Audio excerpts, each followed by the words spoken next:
Lahat ng drama, lahat ng tawanan, lahat ng iyong all-time hits. Ang tanging huntahan ng Masang Lamaw. Number 1 sa Mega Manila, nationwide pa. Broadcasting from TGON, TVH Group of Networks. Dito lang sa inyong iisang himpilan. Cool FM. You are listening to Cool FM. Live from Cool Studios. This is Cool News at 4.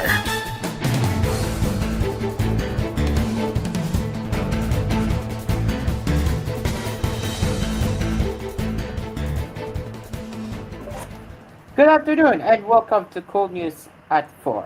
I'm Carol and now let's get into the headlines. Continuing with our typhoon and then coverage, the Marikina River reached second alarm by mid-Monday as water level continued to rise amid persistent rains due to tropical storm Enteng. The Marikina Public Information Office said in a Facebook post that the river hit 60 meters high at 8:32 a.m. and 70 meters by 10:55 a.m. It was under first alarm from 7:51 a.m. after its water rose to 15 meters high.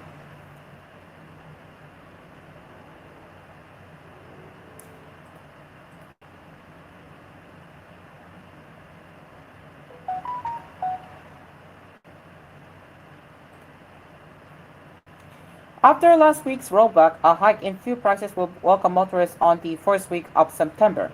In separate advisories on Monday, Sea Oil, Clean Fuel, and Shell Pilipinas said the per liter price of gasoline would go up by 50 centavos starting Tuesday. Diesel and kerosene prices will also increase by 30 centavos and 70 centavos a liter respectively.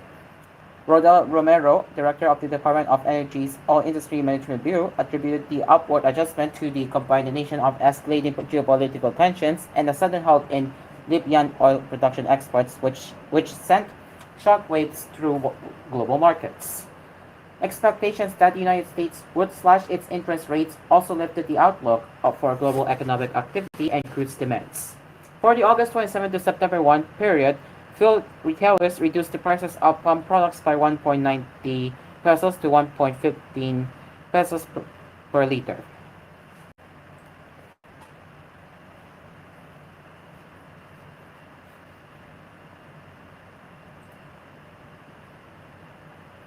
The curious case of a former Philippine town mayor who fled the country after being accused of being a Chinese spy and crime boss is stoking fears of discrimination among Chinese Filipinos. Locally called Chinoys or Stinoys, Filipino nationals who are of Chinese ancestry fear that the case of former Bamba Mayor Alice Go is fanning the flames of xenophobia and Manila's dispute with Beijing in the West Philippine Sea.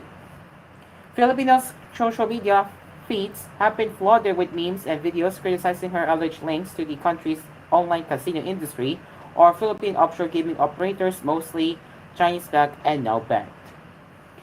Filipinos were even more outraged when Guo, who is believed to be a Chinese national named Guo Huaping, escaped from the Philippines in August despite facing multiple probes for her all alleged links to crime syndicates.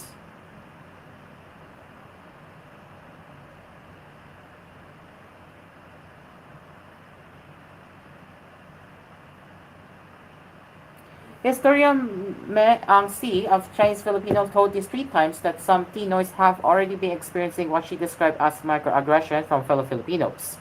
The latter have teased them about whether they know Guo personally or have anything to do with Bogos. Ms. Ang-si was formerly director of the Kaisa para sa Kadlunlaran organization, which advocates for Pinoys integration into Philippine society. She is also a former president of Bahay Sinoy, a museum on the ethnic Chinese people's contributions to Philippine history. We're not Pogos. We are living our lives as Filipinos. We definitely are Filipino citizens. We are legal. We are not involved in crime, she added. Some netizens mock Guo's accent and looks and posts about her evasive answers when she faced Filipino senators for the first time in May. She sounds like she works at the Shanghai Sorting Center, one Facebook user wrote, in reference to a distribution compound in China where Filipinos' orders from Chinese e-commerce shops are usually packed before shipment.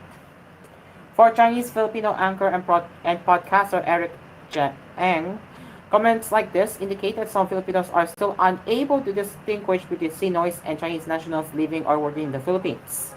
In an episode of the now steaming Conversations of Tisnoy Live podcast on August 5, he said Guo's case has sparked a new wave of xenophobia online and could lead to hostile interactions against the Sinoys online. Ms. Ang Si said that there are some 1.2 million Sinoys, which is about 1% of the Philippines' total population. This tally does not include the Chinese nationals working in the Philippines, whose number is not readily available. The Sinoy community has contributed much to the nation's history since the first wave of Chinese immigrants moved to Manila from Fujian province in the 15,000s. Chinese influence has since seeped through Philippine cuisine, culture, and traditions. The oldest Chinatown in the world, established in 1594, is located in the heart of the capital Manila, drawing millions of visitors each year for its Chinese Filipino food and Chinese New Year festivities.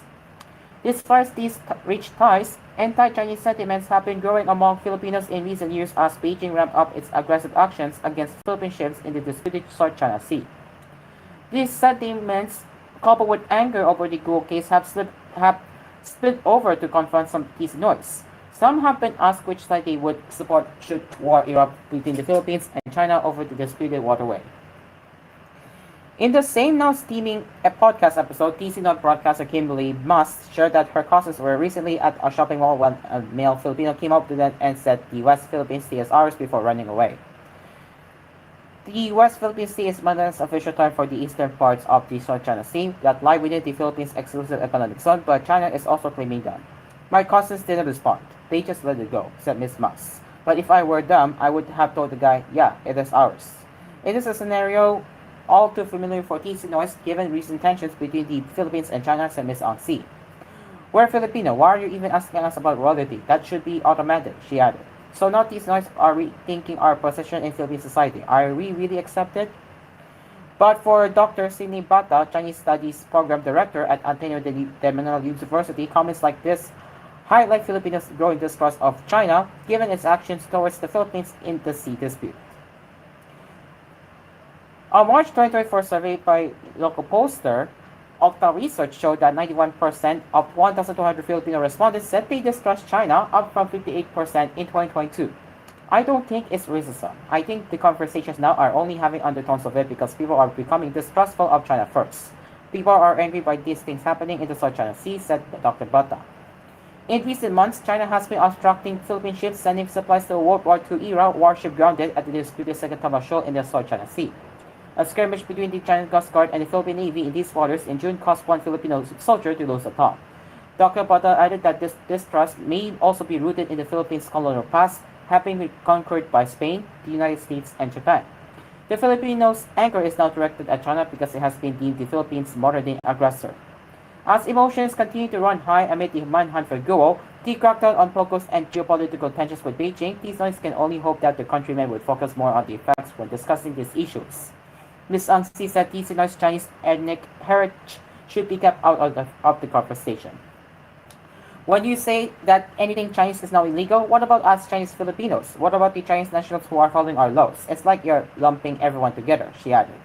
That's what we want to separate.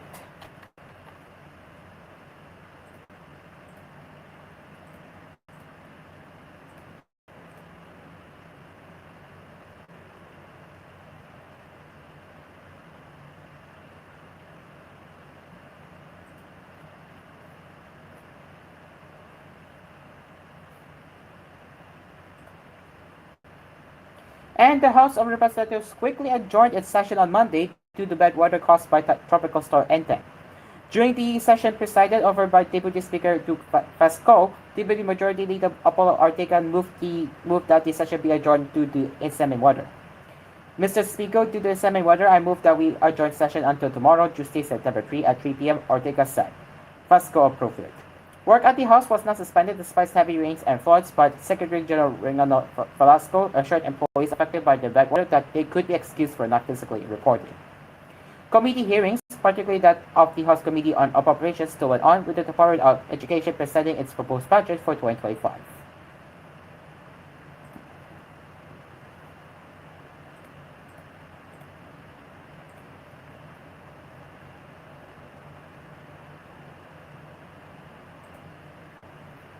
And one more update before we head into the ad break, as the 580 stranded passengers and 122 rolling cargoes stranded in Manok and Pilar ports in Sorsogon may now resume travel as sea travel resumed on Monday morning.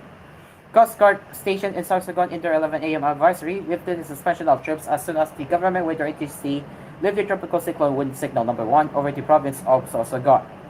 Overnight, Coast Guard District Pico recorded 978 passengers and 275 rolling cargoes stranded all over the region due to tropical storm Enteng. For the rest of the Pico region, signal number 2 is still in effect over the northern portion of Camarines Norte, which includes the towns of Santa Elena, Capalonga, Joseph Panganiban, Paracale, and Winsots.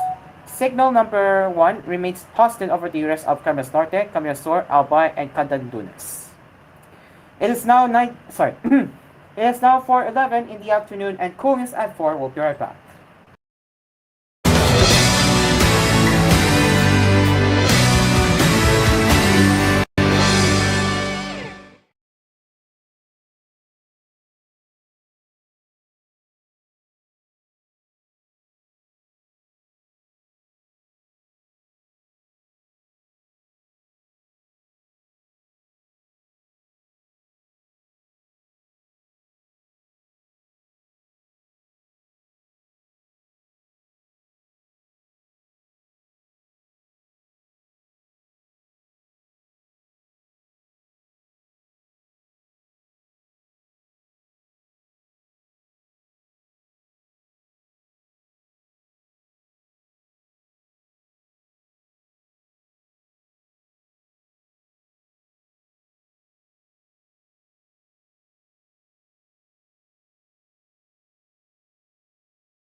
to koolNews at 4.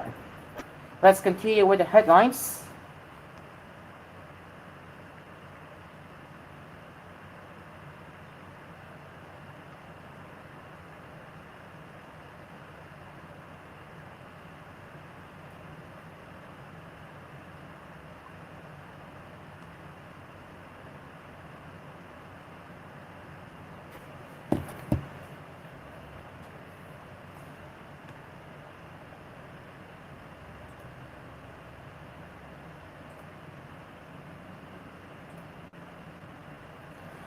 Tropical storm Enteng intensified and was about to make landfall over northern Aurora or southeastern Isabela, the state weather bureau announced on Monday afternoon. Enteng is forecast to make landfall over the northern portion of Aurora,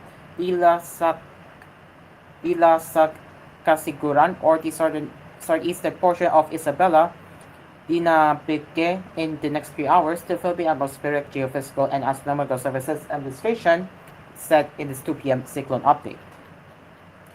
Pagasa said Enteng's last known location was in the coastal waters of Casiguran, Aurora. It was moving at 40 kilometers per hour, packing maximum sustained winds of 85 kilometers per hour near the center and gustiness of up to 105 kilometers per hour. So the following areas are still under.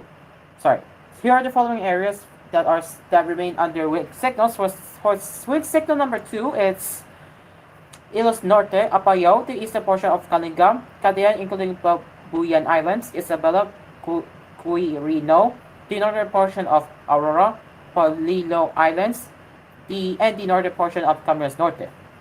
For wind signal number 1 is Batanes, Ilos Sur, La Union, the eastern portion of Pangasinan, Abra, the rest of Kalinga, Mountain Province, Ifugao, Benguet, Nueva Vizcaya, the rest of Aurora, Nueva Ecija, the eastern portion of Pampanga, the eastern portion of Bulacan, Metro Manila, the rest of Luzon, Rizal, Laguna, the eastern portion of Pantagas, Marinduque, the rest of Camarines Norte, Camarines Sur, and Catanduanes.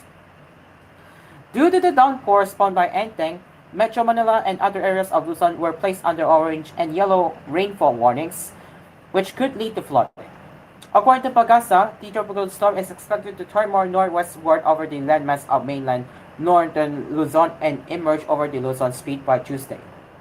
For the remainder of tomorrow until mid-Thursday, September 5, Enteng will move generally westward over the Luzon Strait and the West Philippine Sea. This tropical cyclone may exit the Philippine area of responsibility on Wednesday, September 4 noon or afternoon, it added.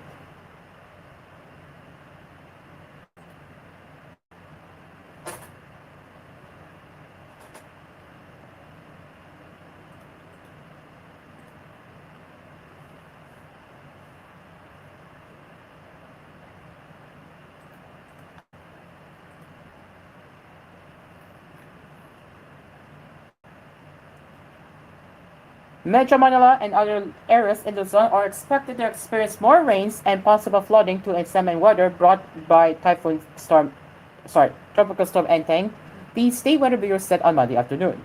According to the Philippine Atmospheric, Geophysical, and Astronomical Services Administration, PACASA, areas under the orange rainfall warning will receive between 50 millimeters and 30 millimeters of downpour for the next 2 hours, while those under the yellow rainfall warning will experience between 7.5 millimeter and 15 millimeter of rainfall for the same period.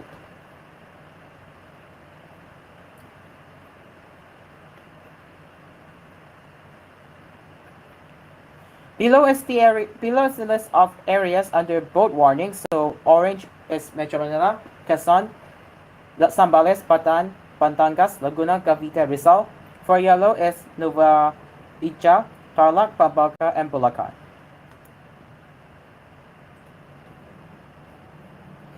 As we now get into the headlines from around the world, if any evidence were needed to underscore that Pope Francis' upcoming trip to Asia and Oceania is the longest, farthest, and most challenging of his pontificate, it's that he's bringing along his secretaries to help him navigate the four-country program while keeping up with work back home. Francis will clock 32,814 kilometers by air during his September 2 to 13 visit to Indonesia, Papua New Guinea, East Timor, and Singapore, far surpassing any of his previous 44 foreign trips and notching one of the longest papal trips ever, both in terms of days on the road and distances traveled. Sorry, that's no small feat for a prop who turns 88 in December, uses a wheelchair.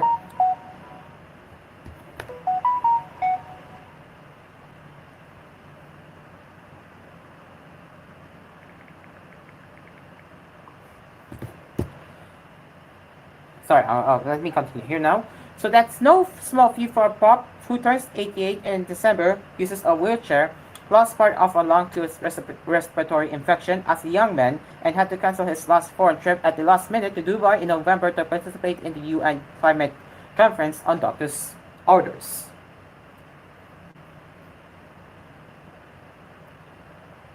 But Francis is pushing ahead with this trip, originally planned for 2020 but postponed because of COVID-19. He's bringing along his medical team of a doctor and two nurses and taking the usual health precautions on the ground. But in the novelty, he's adding his personal secretaries into the traditional Vatican delegation of cardinals, bishops, and security. The long trip recalls the globe-trotting travels of St. John Paul II, who visited all four destinations during his quarter-century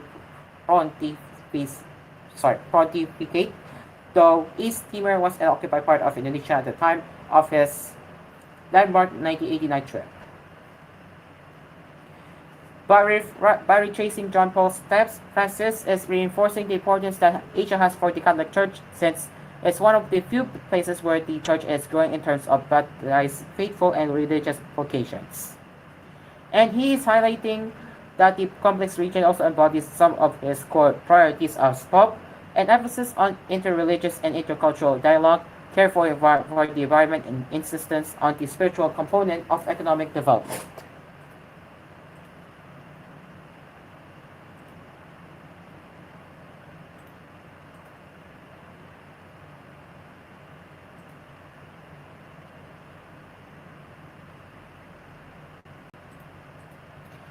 Now let's continue with what's happening here. Trouble Resort and Casino operator Star Entertainment was temporarily delisted from the Australian Securities Exchange on Monday after failing to post its annual financial results.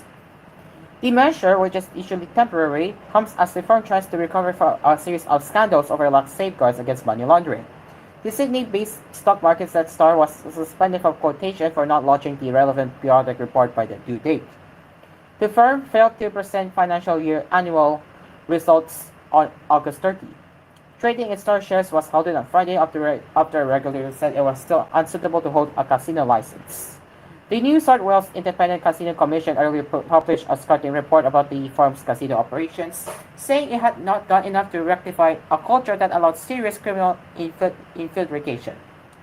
The Star entities are presently falling short of what is required for suitability, the latest in a string of watchdog investigations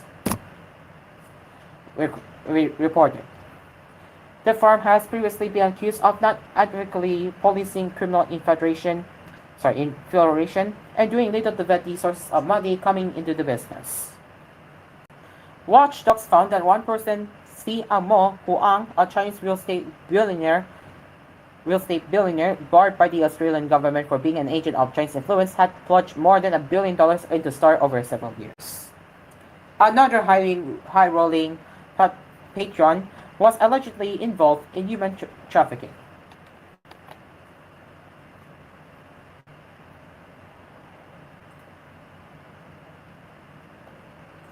And finally, in another industry, or I should say showbiz, Alvin and Chico announced he will be leaving his anchor duties at TV Patrol Weekend to take over the position left by veteran broadcast journalist Harry Omega Diaz, who recently retired from ABS-CBN's flagship newscast every weeknight TV Patrol. The announcement was made at the close of TV Patrol Weekend's September 1 episode. El Chico, who was the pioneer host of the program, will be leaving it behind to his co-anchor, Hen Hernandez, after 30 years of service. The news anchor expressed his gratitude to Hernandez and ABS-CBN's production staff for entrusting him with the program.